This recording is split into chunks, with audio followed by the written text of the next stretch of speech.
The next morning we arose at 6, had our tea and climbed steadily for 2 hours.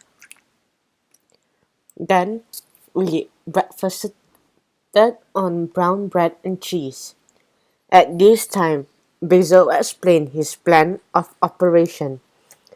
Should I be unable to lead you by reason of illness or accident, Tillery Queen will serve in my stead. Now for the plan. We will climb every morning as expeditioners usually do.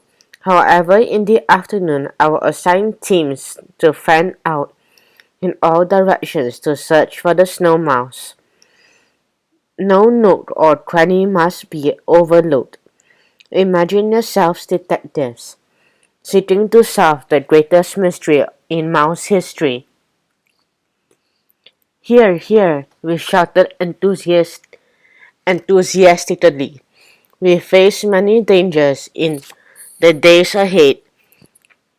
There were narrow gaps to be leaped across, and gaps too wide for leaping. For those we made bridges of long sticks lashed together with rope, and crawled over on paws and knees. Not daring to look down, some rivers were too deep for wading, and too wide for bridges. We would make canoes from hollowed-out branches. Once an inquisitive fish almost upset our canoe. Basil tossed him a loaf of brown bread, which kept him busy while we paddled off. We could not cross the river Sebrinks in any of these ways. Its treacherous current and great width made any crossing risky. Basil decided upon detour.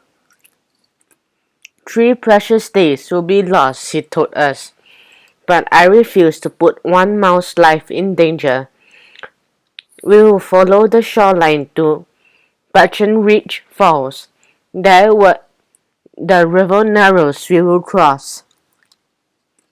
We marched on in excellent spirits. The Swiss villagers were a friendly group, except for one shy youth who seemed to want to be alone. Generally, we were like one big happy family. We still searched for the snow mouse with no success. We knew, however, that we stood more chance of finding him above snowline. The days were hot when the river curved inland, forming a quiet pool.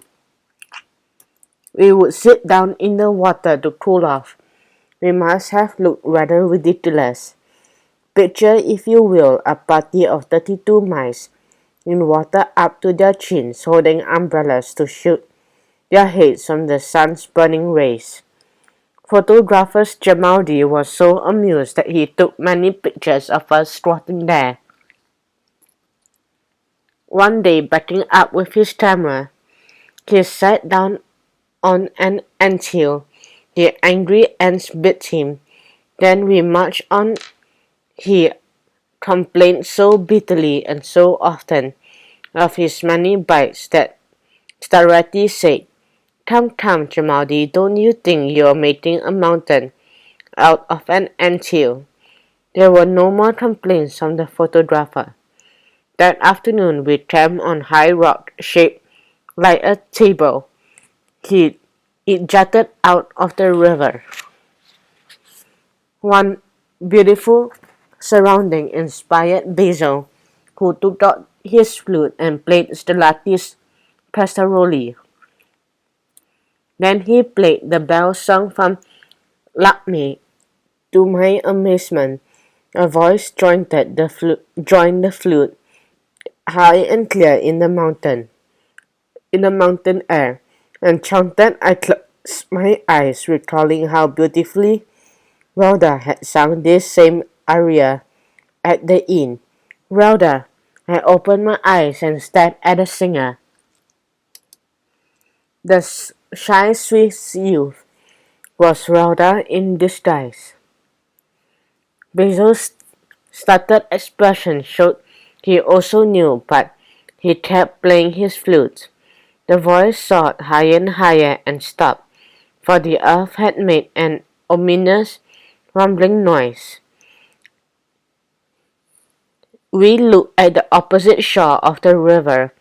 A crack in the earth appeared, a stone stumbled down, and another, faster and faster. Before our horrified eyes, part of the slope opposite slid downwards.